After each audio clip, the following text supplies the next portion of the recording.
A very good afternoon to everyone. Welcome in today's class. Let's begin our session. And as we say in the starting, that let's crack NEET PG together. So the topic which we were starting since last class is vitamins. And today we are going to talk about two vitamins, that is vitamin K and vitamin D. So the topic of today is vitamin K and vitamin D. But before beginning with these two things, let us have a small introduction about Unacademy. Unacademy is one of the India's largest platform for the preparation of NEET PG examination. You will get the best educators all over India at this platform. So these are the pictures of some of the best faculty members with Unacademy. So by preparing with Unacademy, you can get the benefit of getting mentored by the best faculty members all over India.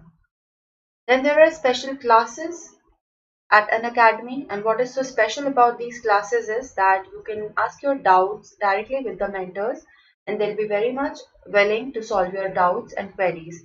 So this is about the special class, which is a very special feature about Unacademy as compared to other online portals. Then there are test series, and as I always say, it is very much important to undergo the MCQs and PYQs to know the pattern of the examination, and that is also possible with Unacademy with the help of test series. There are free mock tests and weekly tests, so you can go and take these tests as many number of times as you want to, and you can very well prepare for the examination. I hope my voice is clear and audible. It is one of the easiest way for the preparation of examination because there is flexibility in the schedule. If you are not present physically at some place, you can very well take the lectures wherever you are from that place. You can very much take the lectures, so there is flexibility in the schedule. Then you can opt for the language of your choice. There are many faculty members who even teach in the regional languages, so the language can be of your choice. And then unlimited practice, because once if you have taken the quiz, you can retake the quiz. Once you have watched the lectures, you can watch them as many number of times as you want to. So unlimited practice is another added benefit. So those who are seeing me live, it's my request that please write in the live chat box whether I am audible, my voice is clear or not. So please, it's a request. You won't feel anything different from a normal classroom. It's almost like a classroom-like feeling. You can chat with your educator. They'll be very much solving your doubts and queries. Then there are interactive polls. There will be options in the questions, and each and every option will be well explained by the faculty member. So this is the benefit with the interactive polls. Then you can learn anytime, anywhere with the help of Unacademy. You can learn anywhere, anytime. If you are not present at particular place of time, then also you can prepare with the help of Unacademy. Okay, thanks, Deepak. Then there is this plus subscription, and in this plus subscription, you will get all the 19 subjects, pre-recorded videos and live videos as well. And you can very well prepare for the examination with the help of plus subscription. There are short-term courses, crash courses with this plus subscription, and students, they are getting highly benefited with the plus subscription, and they are qualifying the examination. So just go for this plus subscription. Plus subscription is a paid subscription. You need to pay a certain pocket-friendly amount for getting the subscription. And what is my personal suggestion is go for a 12 monthly or a 24 monthly subscription, so that you can make the most out of it. Now this subscription, it comes in a certain, you need to pay certain amount, but that certain amount can also be deducted by 10% if you are using my referral code, that is FB01. So just use my referral code, that is FB01, and avail a 10% discount in the subscription charges. So this is the short introduction about Unacademy. Let us begin with the topic of today, that is vitamin D and vitamin K. So first we are going to talk about vitamin K. vitamin K. So why is it called as vitamin K? The very first thing. This K stands for coagulation. Stands for coagulation in German language.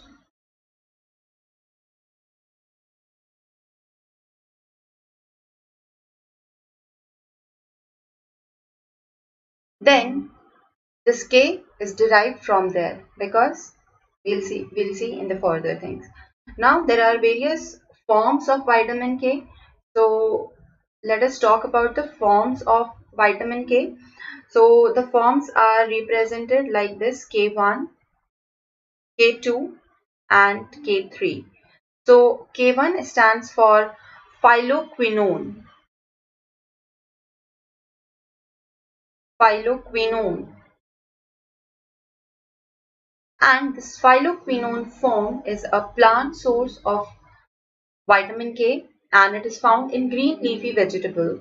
So it's a plant source of vitamin K and it is found in the green leafy vegetables. Green leafy vegetables. Then the second form is vitamin K2 and this K2 it stands for menaquinone.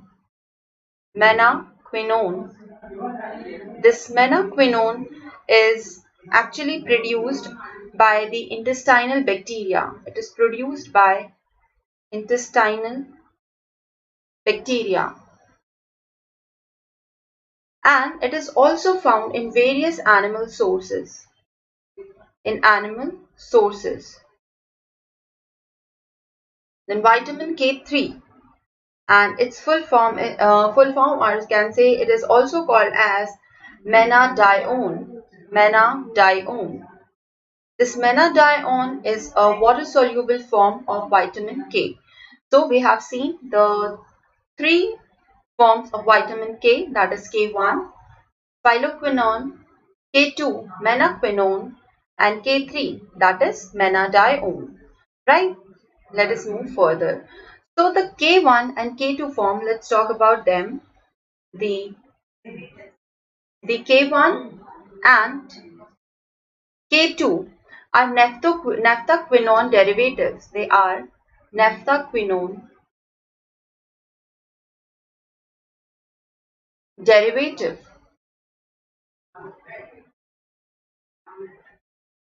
Right? And it has got isoprenoid side chain with isoprenoid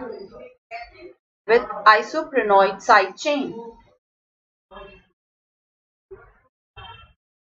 Now, if we are talking about isoprenoid side chain, so in K1, K2 and K3, this isoprenoid level or can say the number of carbon, it changes. So for K1, the number of carbons in the isoprenoid side chain is 20 carbons. Then for K2, it is 30 carbon. And when we are talking about K3, it is a synthetic form. It's a synthetic form of vitamin K, right? So this is the only fat soluble vitamin which acts as a coenzyme. Rest all of them are water soluble. So we can write over here that it's an only fat soluble enzyme which acts as coenzyme. So remember this thing. In various kinds of MCQs, this can be asked that the only fat soluble enzyme, vitamin which can act as a coenzyme. So your answer would be vitamin K, right? Now coming to the different points which are related to vitamin K before beginning with the biochemical functions. So the deficiency of vitamin K is very rare. Why it is very rare? Because as we have seen that it is also synthesized by the intestinal bacteria. That is your vitamin K2 form, that is menaquinone. So its deficiency is quite rare. So we can just write that deficiency of vitamin K is quite rare, as it is produced by the intestinal bacteria also, and that is the K2 form, right?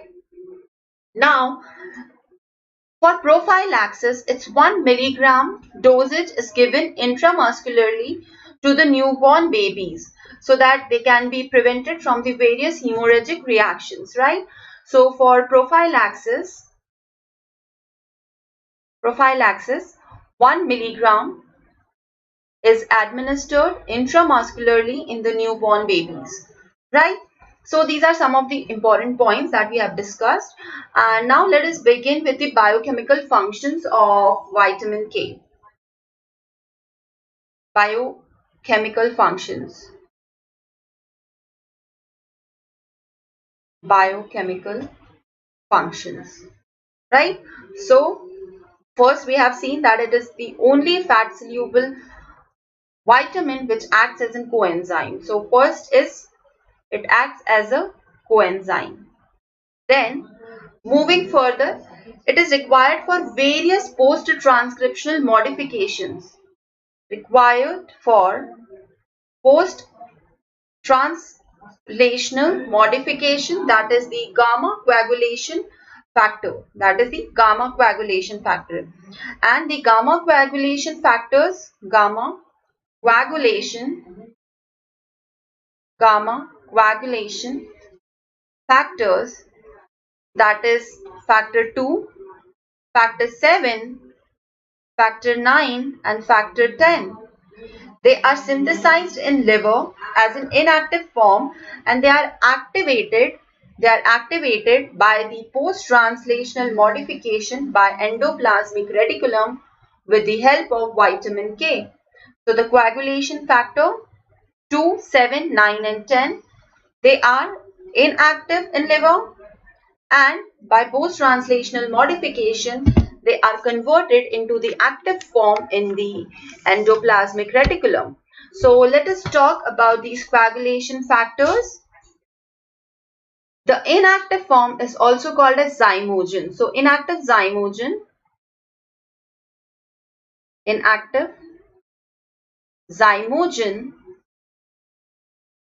or can say clotting factor, or clotting factor.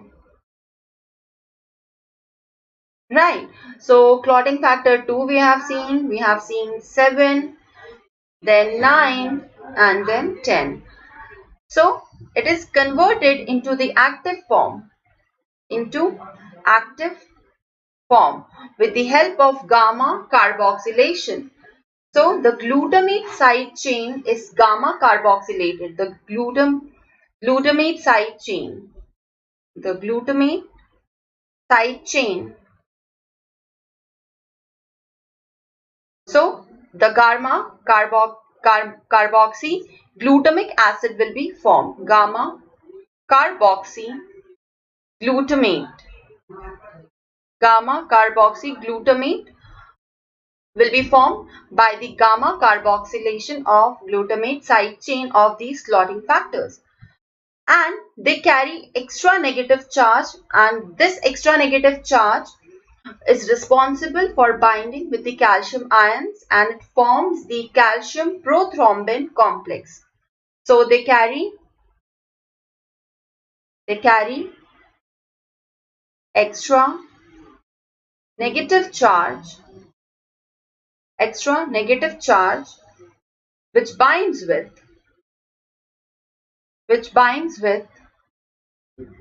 calcium ion and forms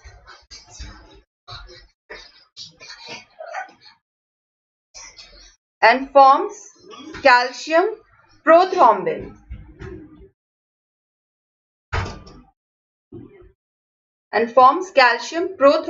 complex, right? And this calcium prothrombin complex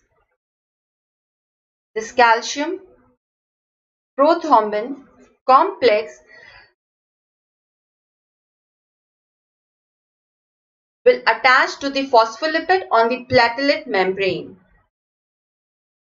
Will attach. Yes, there is some doubt. Niranjan is having some doubt. So, which will attach to the phospholipid, which attach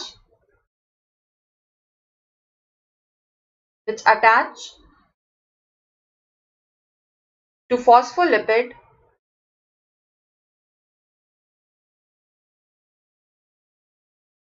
on platelet membrane, and it helps in conversion of prothrombin into thrombin. So it helps in conversion of prothrombin into thrombin, and this is how it performs the coagulation, right? And thus helps in coagulation,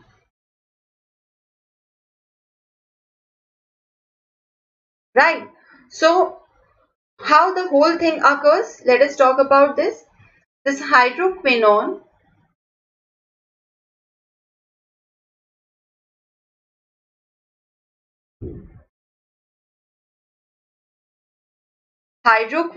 is converted into epoxide,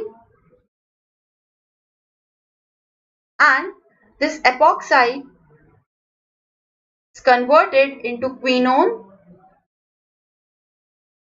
and which is again converted into hydroxyquinone. So the hydroxyquinone is the reduced form of vitamin K, right? So there will be, when it is getting converted into epoxide, this glutamic acid will be getting converted, and this epoxide will be converted into quinone,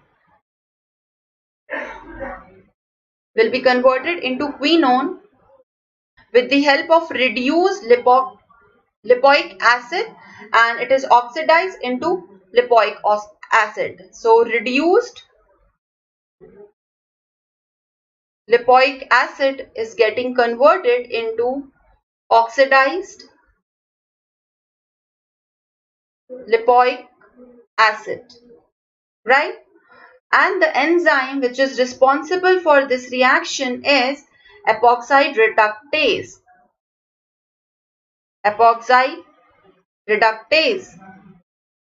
And the enzyme which is responsible for conversion of quinone to hydroquinone, the enzyme is NADPH reductase.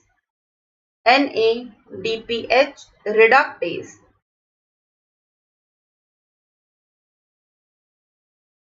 Here, the enzyme which is responsible for conversion of hydroquinone into epoxide, there will be a reaction, that is carboxylase enzyme is involved. Carboxylase.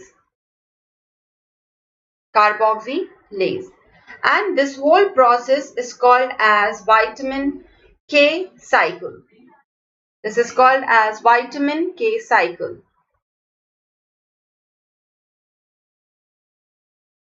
Vitamin K cycle.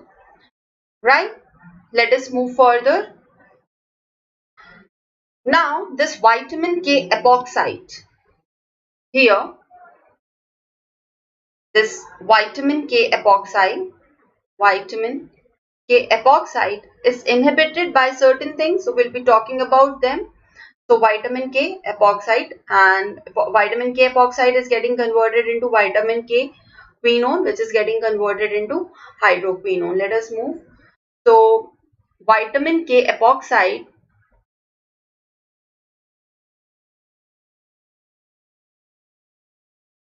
is inhibited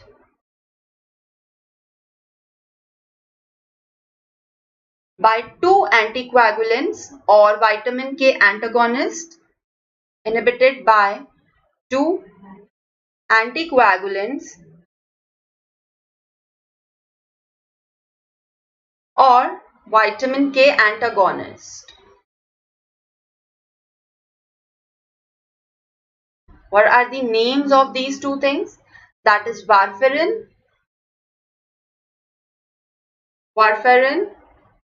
and dicumarol.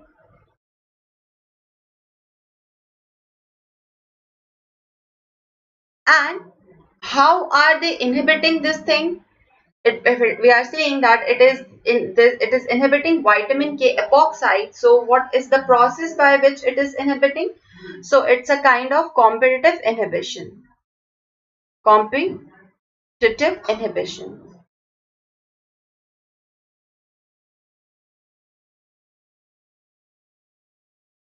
Right? So this was the very first biological function of your vitamin K. Right? Very first function of vitamin K.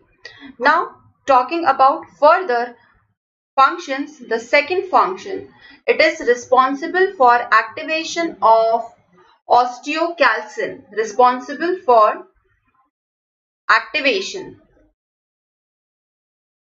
responsible for activation of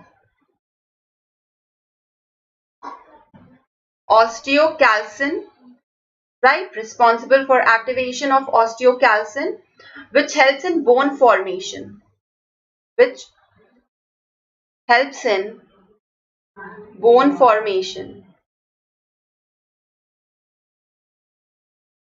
And it also activates this osteocalcin by the process of gamma carboxylation. Activates osteocalcin by gamma carboxylation. Right. So this is the second biological function of vitamin K. Let us move further. The third biological function, it is responsible for activation of protein C and protein S. Activates protein C and protein S. And this protein C and protein S, they are actually a kind of anticoagulant. So these are the functions, biological functions of vitamin K. Now moving further towards the recommended daily allowance, it is 70 to 140 microgram per day. So requirement is very less, and it is also synthesized by the intestinal bacteria. So it is also synthesized, they are also synthesized by the intestinal bacteria, and the requirement is very less. So the thing that is associated is that the deficiency of vitamin K is like quite very rare. So the form which is synthesized by the intestinal bacteria is your vitamin K2 form, and it is mina-quinone form. Mina-quinone form. Right? So the deficiency is quite rare. So yes, if there is an overage of the vitamin, so it also activates protein C and protein S by the activation of the coagulants, that is C and S, if there is overage.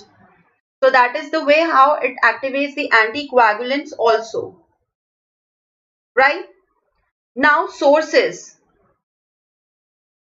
What are the sources of vitamin K?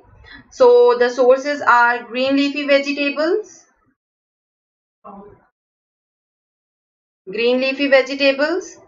then intestinal bacteria, that is your K2 form, and there are non-vegetarian sources also. So it is quite rich in various things, so deficiency is very rare. Now talking about the deficiency manifestations. Deficiency manifestations.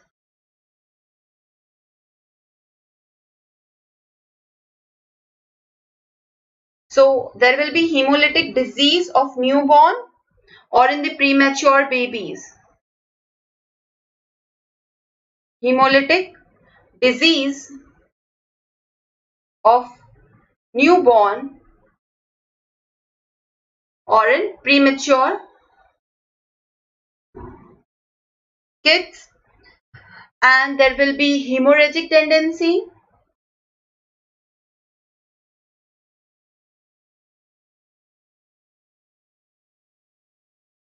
Then there will be red spots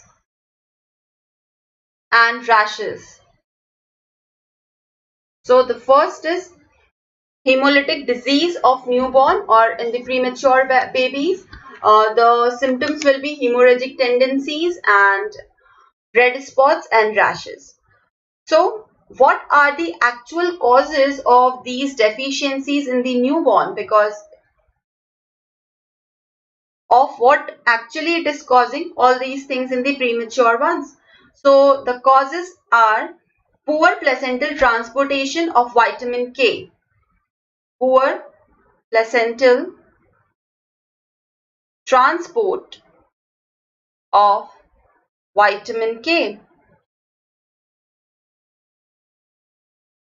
Then low hepatic storage.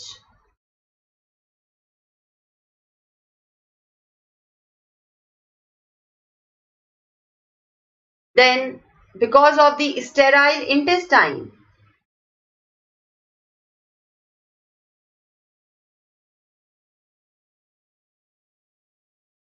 Then those kids who are exclusively dependent on milk, in them also deficiency is caused because milk is a very poor source of vitamin K. Poor source of vitamin K, right? And lastly, what is the cause? It's immature hepatocytes. Immature hepatocytes, right? So we have already seen that 1 milligram of vitamin K is already given intramuscularly to the newborns, so that this is like a kind of prophylactic and it will prevent the hemolytic conditions. So the form which is introduced is your K2 form, that is minaquinone.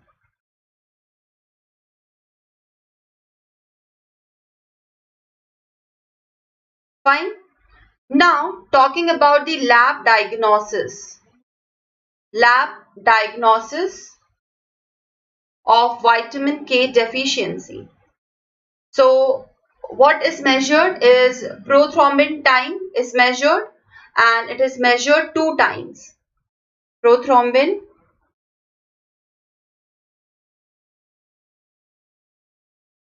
time is measured.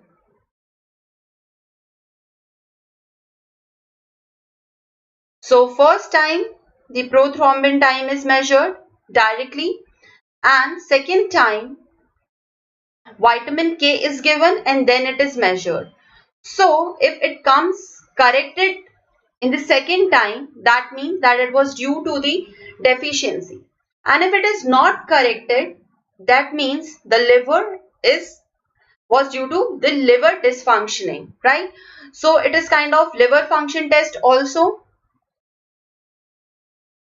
and it also gives a very idea about acute liver disorder.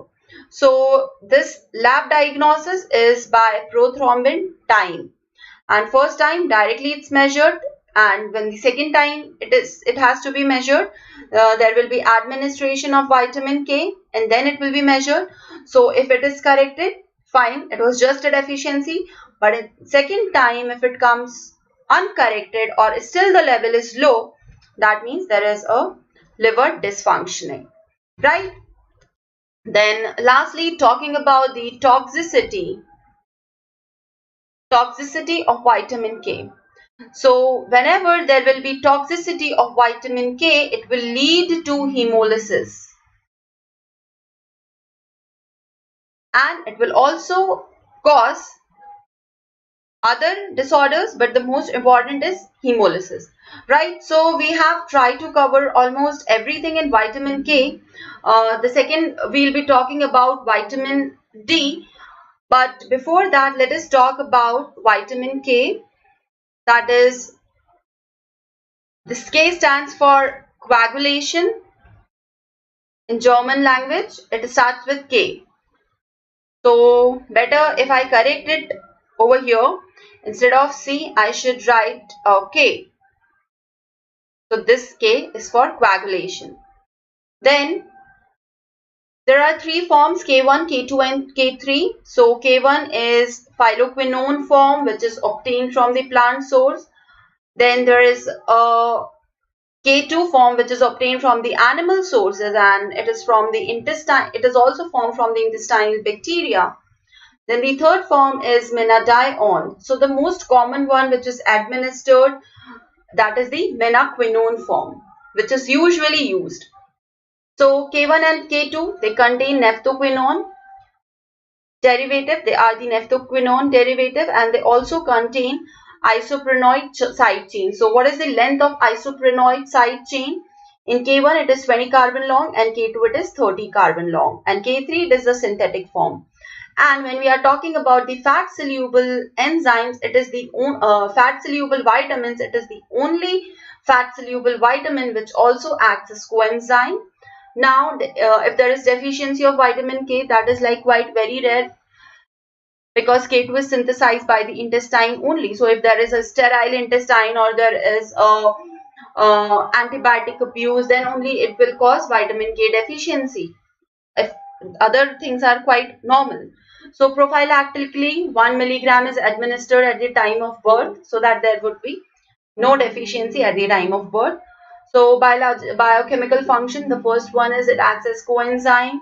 Then it is required for various carboxylation reactions. Here also, conversion of the inactive form into the active form is because of the carboxylation reactions.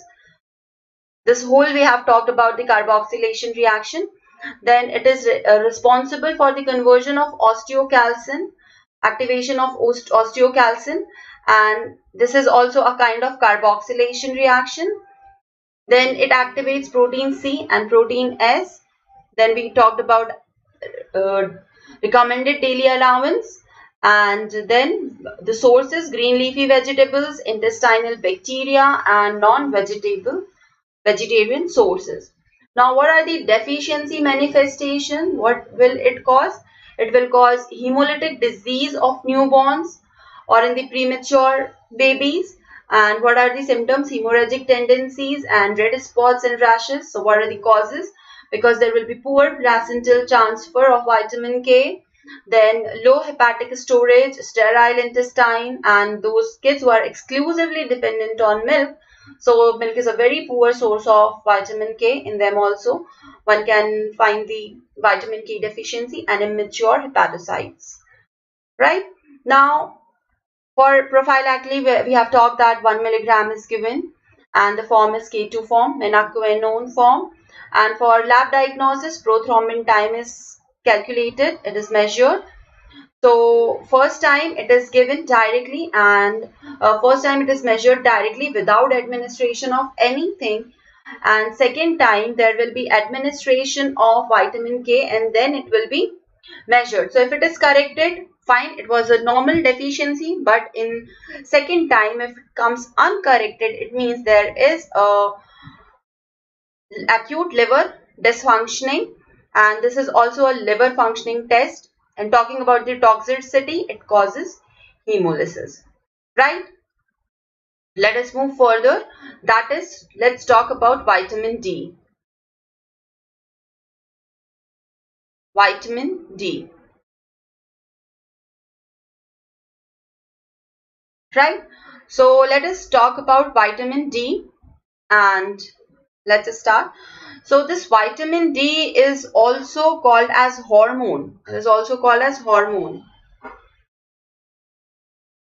It also behaves as a hormone. Why? Because it is synthesized and it is activated in the skin, and the target organs are different. So the target organs are bone, kidney and intestine. So synthesized in skin, and target organs are bone, kidney and intestine. So it is called as hormone. And if you are calling it a hormone, then it behaves like a steroid hormone.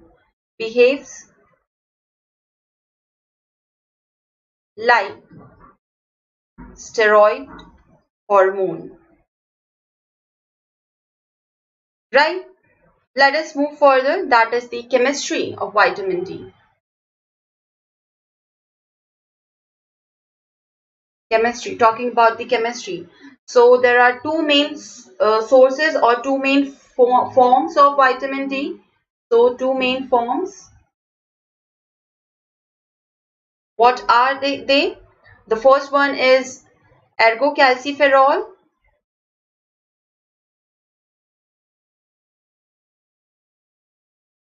and the second one is cholecalciferol.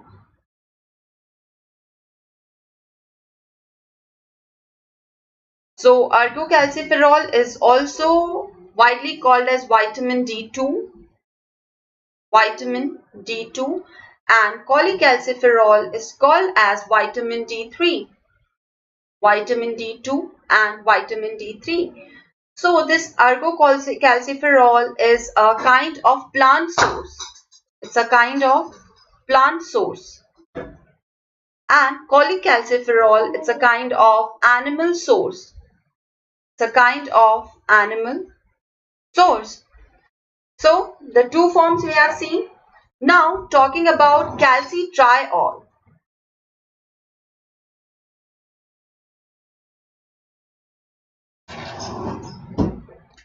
So this calcitriol is an active form of vitamin D. It's an active form of vitamin D. It is synthesized from ergocalciferol in plants, and in animals it is synthesized from cholecalciferol. Right, so active form of vitamin D synthesized from ergocalciferol and cholecalciferol depending on the source from where it is obtained. So we have seen that yes, this is the active form. Now let us talk about how is it synthesized. So let's write the heading: synthesis of calcitriol.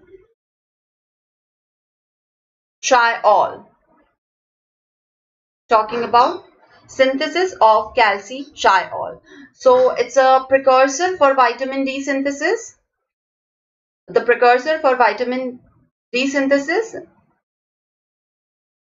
that is 7-dehydrocholesterol. Dehydrocholesterol. And it is present in the epidermis in skin. Present in epidermis skin. So this is the precursor for vitamin D synthesis. It gets converted into cholecalciferol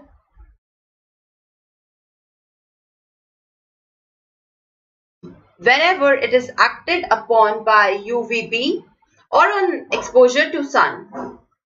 It gets converted into cholecalciferol. So this cholecalciferol is our vitamin D3, and then it will act upon, or it will be acted upon by NADPH, cytochrome P450 and oxygen. So, and 25-hydroxylase. 25-hydroxylase, that is in liver. So cholecalciferol, NADPH, cytochrome P450 and oxygen, it will act upon it and it will lead into formation of 25 hydroxy cholecalciferol.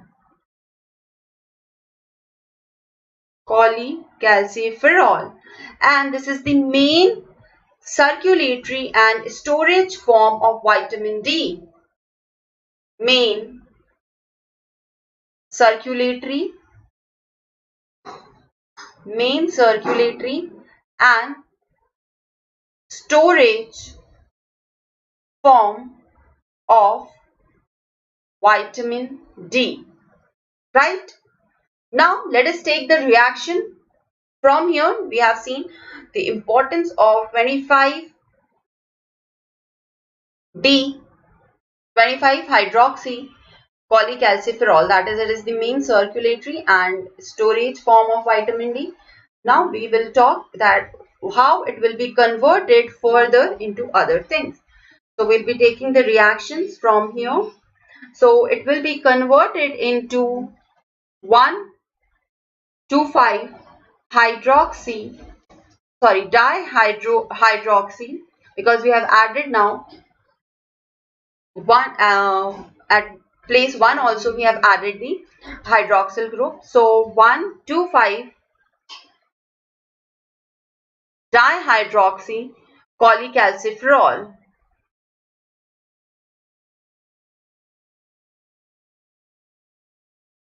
So this happens in the presence of enzyme. The name of the enzyme is 1-alpha hydroxylase. 1-alpha hydroxylase, and it occurs in kidneys.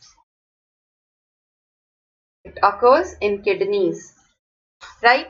So it will get converted into 1,5 dihydroxy cholecalciferol and 1,2,5 dihydroxy cholecalciferol is our calcitriol, and this is the active form of vitamin D. Right?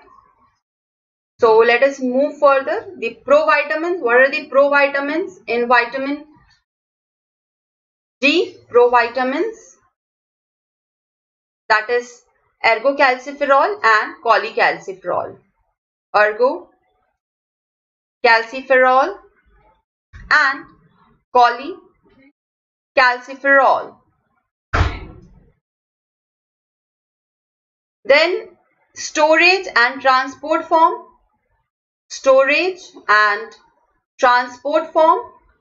Is 25 hydroxy cholecalciferol. Then active form is calcitriol. Right? Let us move. Now talking about the sources. What are the sources? So the very first four sources: on exposure to sun, on exposure to sunlight, then food stores or food sources, that is fish, milk and egg yolk. So when we are saying about milk, so it's a very moderate source. Now talking about the recommended daily allowance of vitamin D. So in children it is 400 international unit. For adults it's 200 international units. Then for pregnant and lactating women it is 400 international unit, and for the age 60 plus it is 600 international units. Right. So we have seen the basics. Now let us talk about the biochemical functions of vitamin D. So biochemical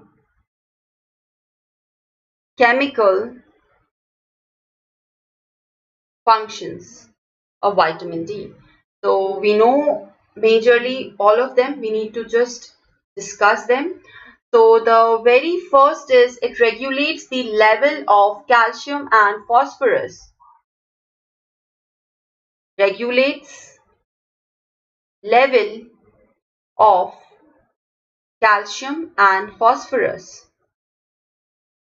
So the mechanism of action of vitamin D is like group 1 hormones. We have already seen that it is also called as hormone because it behaves like steroid hormones. So its mechanism of action is like group 1 hormone, that is it has got intracellular receptors and it is activated in the skin, and the target is some other place, that is bone, intestine and kidneys. So it behaves like the steroid hormones. We have talked about this. Now the three target tissues where it actually acts. So three target tissues where it acts. Where it acts. So the first target tissue we are going to talk is intestine.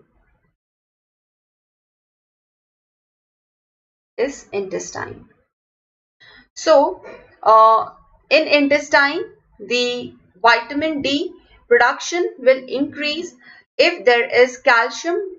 Vitamin D will increase the production of calcium binding protein.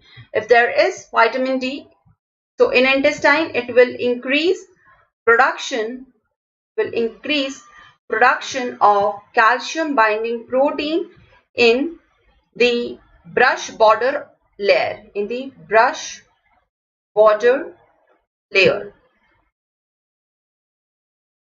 Right.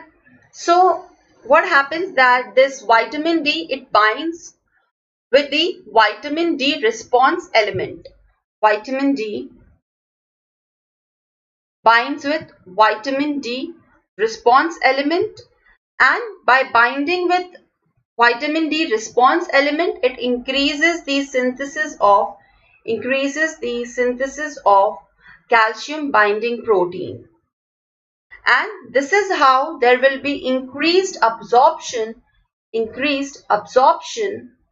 of calcium from intestine.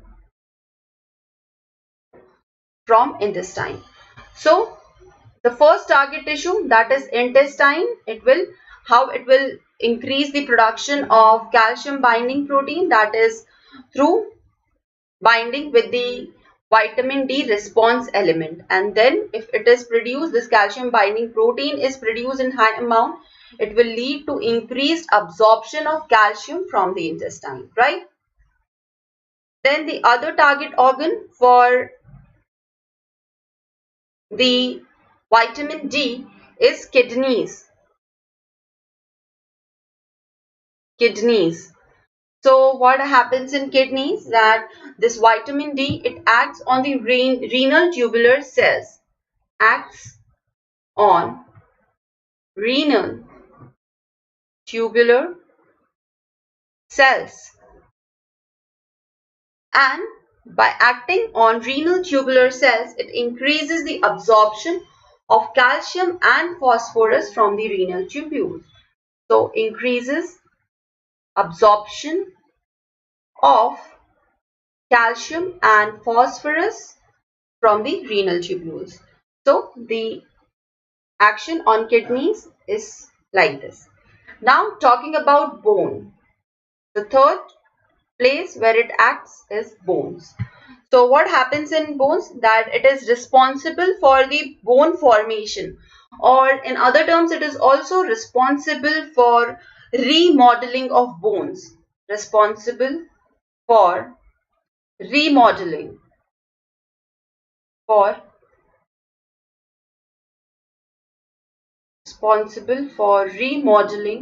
of bones. Right. So how is it responsible for remodeling of bones? That what will happen that it will create the osteoblastic activity, or it will give rise to the osteoblastic activity. Osteoblastic activity. Right. And it will also increase the mineralization. Increase the mineralization. Then it will also lead to deposition of calcium and phosphorus in bones. Deposition of calcium and phosphorus in bones. So this is how vitamin D, it regulates three organs, or there are three target tissues, that is intestine, kidneys and bones. So the level of calcium is regulated by parathyroid hormone and calcitonin. So the level of calcium is regulated by parathyroid hormone and calcitonin. These are the two things which regulate the level. If there is increased vitamin D, then too the level will be maintained by parathyroid hormone and calcitonin. Right? Let us move further.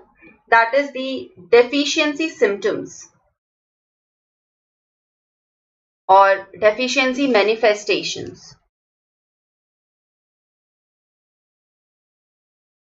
Deficiency symptoms.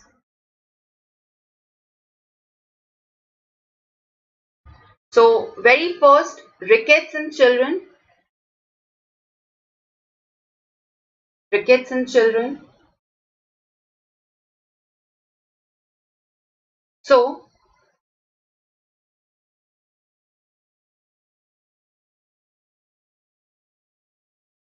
if the age is below 2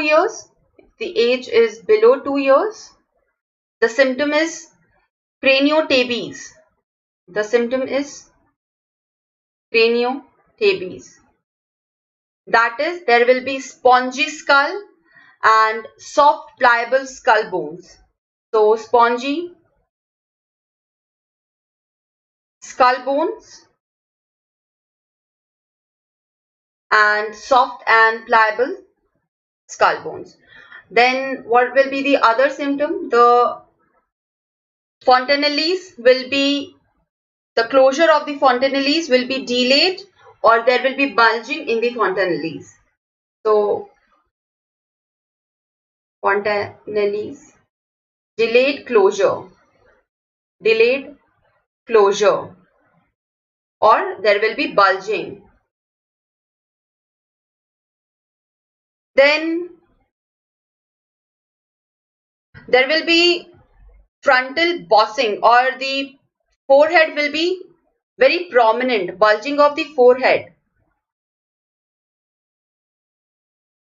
Frontal bossing, that is, the forehead will be very prominent. Then widening of epiphysis or wrist. Widening of epiphysis or wrist, that is radius and ulna, because there will be pressure on the extreme extremities, so that will lead into widening. So because of the pressure, because there will be less calcium deposition, there will be the bones would be soft and it will lead into bulging. Then what are the other symptoms? And when the child, he'll start walking, there will be bowed legs. Bowed legs. When the child will start walking, he'll have bowed legs. Then there will be prominent osteochondrial junction. Prominent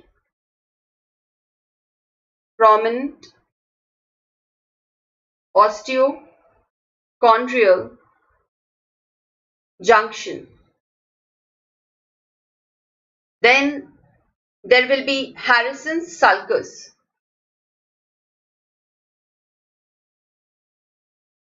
Harrison's sulcus. That is the transverse grooves along the intestine of the insertion of the diaphragm. So Harrison's sulcus. Then talking about the next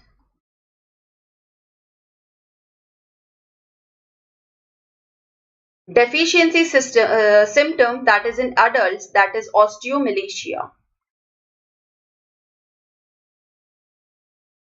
This is in adults.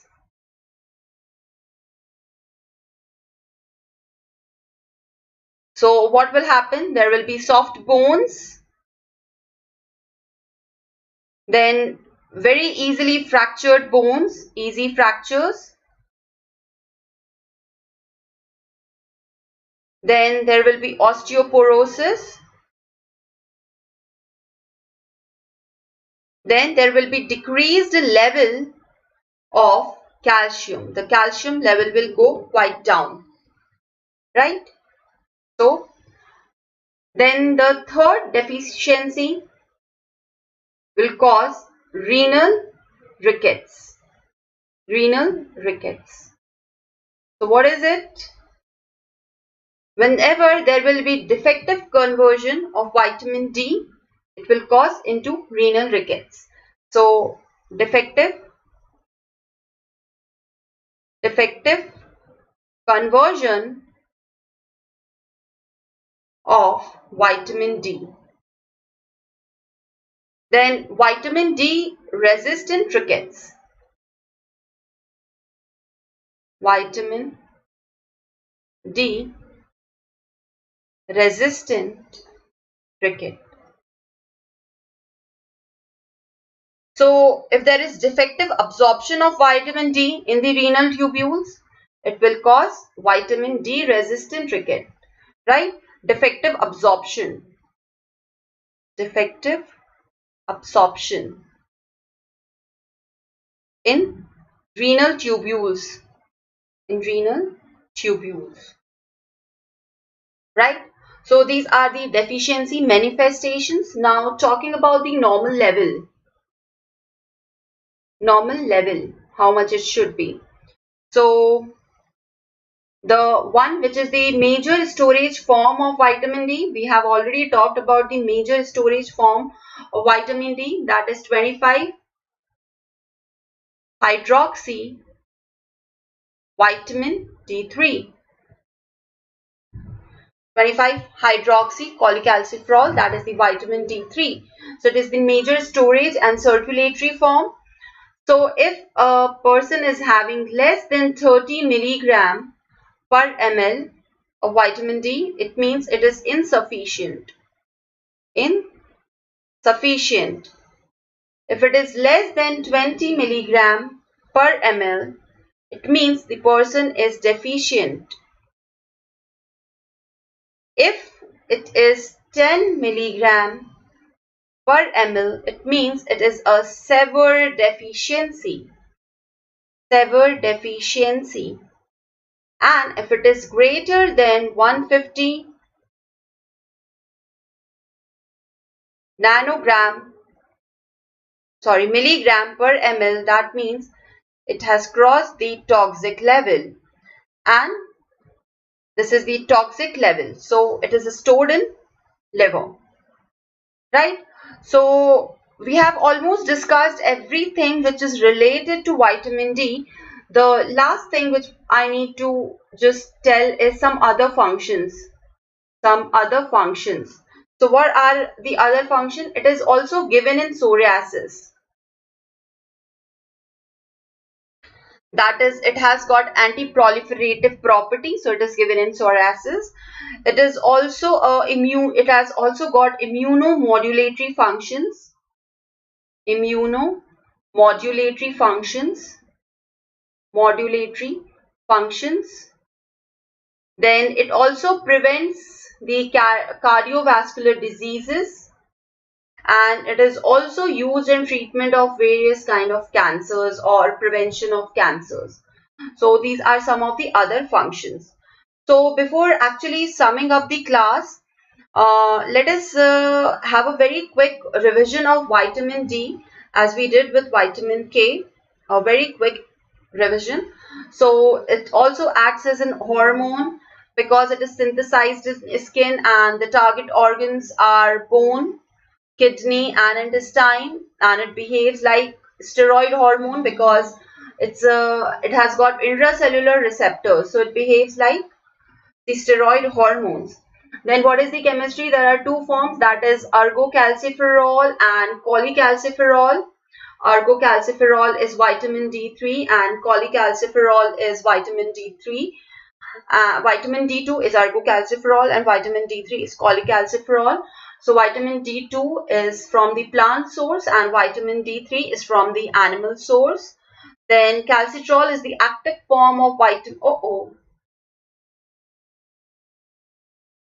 So the active form of vitamin D is calcitriol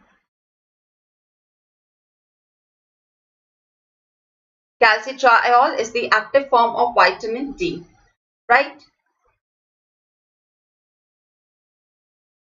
Now, synthesis of calcitriol, the precursor for the formation is 7-dehydrocholesterol, and it is present in the epidermis in the skin.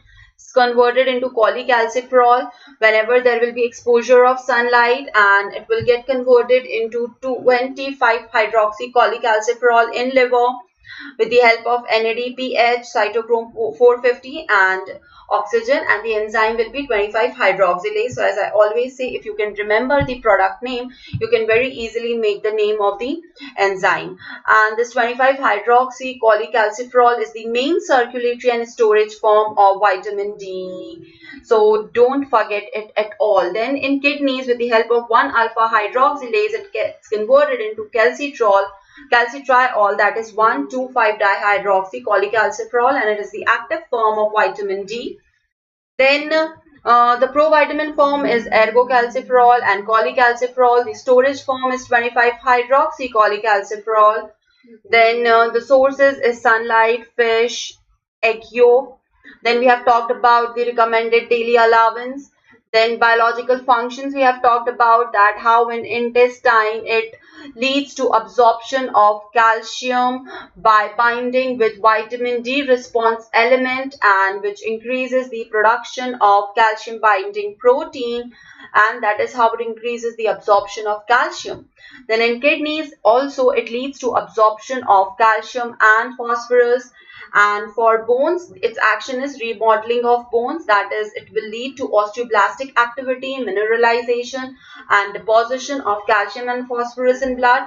Then we have talked about parathyroid hormone and calcitonin. These two things are responsible for maintaining the level of calcium in the body. Then the deficiency things we have talked, that rickets in children, and we have talked about all of these symptoms.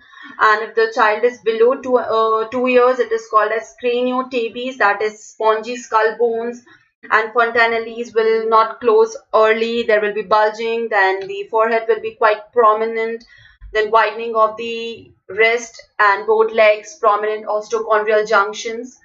Then talking about the deficiency symptoms in adults, it is osteomalacia, that is the bones will be soft and spongy, easily fractured, osteoporosis, decreased level of calcium, right?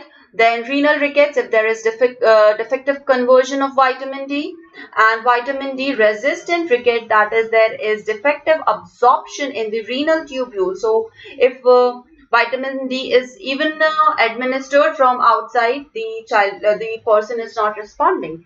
Then we have talked about the normal level, and we have talked about the